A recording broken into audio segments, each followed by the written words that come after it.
Once you have freshly ground beans in the filter basket, it's time to tamp and trim.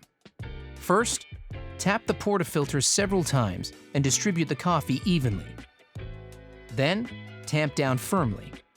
As a guide, the top edge of the metal cap on the tamper should be level with the top of the filter basket after the coffee is being tamped. Now, it's time to trim the dose. Insert the razor trimming tool into the filter basket until the shoulders of the tool rest on the rim of the basket. Rotate the razor trimming tool back and forth while holding the portafilter at an angle over a knockbox to trim off excess coffee grinds.